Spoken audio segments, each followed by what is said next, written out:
15లో నాకు ఈ నాప్కిన్ పెట్టాలని ఒక కోరిక వచ్చింది. కానీ ఏమీ తెలియదు.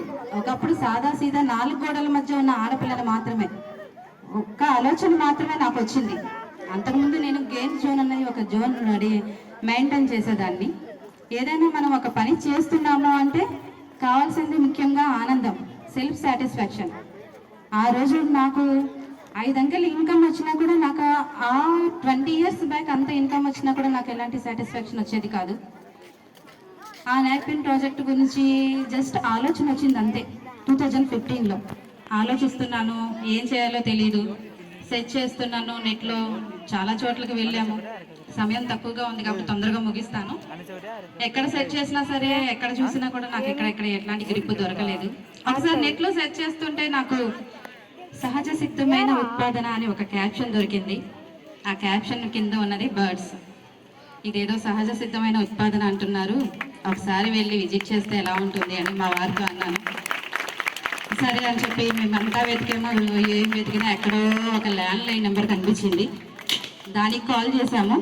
కాల్ చేస్తే అప్పుడు నాకు సార్ నెంబర్ కనిపించింది. ఫోన్ చేశాను. రాజారావు గారిగా నాకు పరిచయం అయ్యారు 2015లో. అప్పటి నుంచి ఒక 2 ఇయర్స్ ఫోన్లు మాట్లాడుతూ ఉండేదాన్ని. నేను వస్తాను సార్, ఒకసారి చూస్తాను అంటే తప్పకుండా రండి అని నన్ను ఆహ్వానించారు. వచ్చాను. నేను ఇక్కడికి వచ్చాను, ప్రాజెక్ట్ చూశాను. చూసిన తర్వాత నేను ఎన్ని చోట్ల తిరిగి వచ్చాను అంటే కేరళకి వెళ్ళొచ్చాను, పొన్నూరులో ఉందంటే పొన్నూరుకి వెళ్ళాను, భీమవరంలో ఉందంటే భీమవరంలో వెళ్ళాను, కర్నూలులో ఎవరో ఎత్తి పెట్టేశారంటే వాళ్ళ దగ్గరికి వెళ్ళి చూసొచ్చాను. చాలా చోట్లకు వెళ్ళి చూసొచ్చాను. కానీ ఎక్కడ కూడా నాకు ఎలాంటి గ్రిప్ రాలేదు. ఇక్కడికి వచ్చి ఈ ప్రాజెక్ట్ చూసిన తర్వాత వీళ్ళు చెప్పే ఈ ఎస్ఎన్పి స్టాఫ్ చెప్పే మాటల ప్రకారం నాకు ప్లాట్ఫామ్ పడిపోయింది. అంటే ఈ శానిటరీ నాప్కిన్లో తొలి మెట్టు వేసింది నాకు ఈ బర్డ్స్. వెళ్ళాను, నేను ప్రాజెక్ట్ పెట్టేసుకున్నాను. నేను అన్నీ మర్చిపోయాను, ప్రాజెక్ట్ పెట్టేసుకున్నాను. 8 మందిని స్టాఫ్ని పెట్టాను.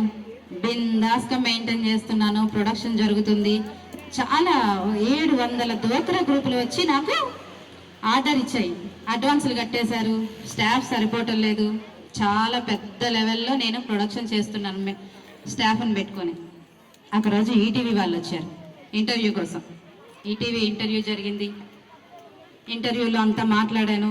ఈ ప్రాజెక్టు, ఈ ఆలోచన ఎలా వచ్చింది, ఎలా పెట్టుకున్నారు చెప్పండి అని ఇలాగే మైక్ పెట్టి అడిగారు. నేను చాలా సహజ సిద్ధంగా మాట్లాడతాను, ఉన్నది ఉన్నట్టుగా మాట్లాడతాను. నాకు పలానా ప్రోత్సాహము అండ్ పలానా నా భర్త నాకు ఇవి తయారు చేసి ఇచ్చారు, అందుకే నేను ఈ ప్రాజెక్ట్ పెట్టుకున్నాను అని చెప్పి ఈటీవీ ఇంటర్వ్యూలో చెప్పాను. అది చెప్పంగానే చుట్టూ ఉన్న సొసైటీలో ఉన్న పెద్ద మనుషులకి, మా ఊరు పెద్ద మనుషులకి, మాకు ఆర్డర్లు ఇచ్చిన డ్వాక్రా వాళ్ళకి, ఆశా వర్కర్ల టీంకి, మొత్తం అందరికీ కోపం వచ్చేసింది. ఆర్డర్ ఇచ్చేది మనమా, ఎవరెవరో పేరు టీవీలో చెప్తాదా, మన పేరు చెప్పకుండా ఎవ్వరు కూడా తన దగ్గర ఈ డ్వాక్రాకు సంబంధించిన డ్వాక్రా వాళ్ళు వెళ్ళి తన దగ్గర ఎవరైనా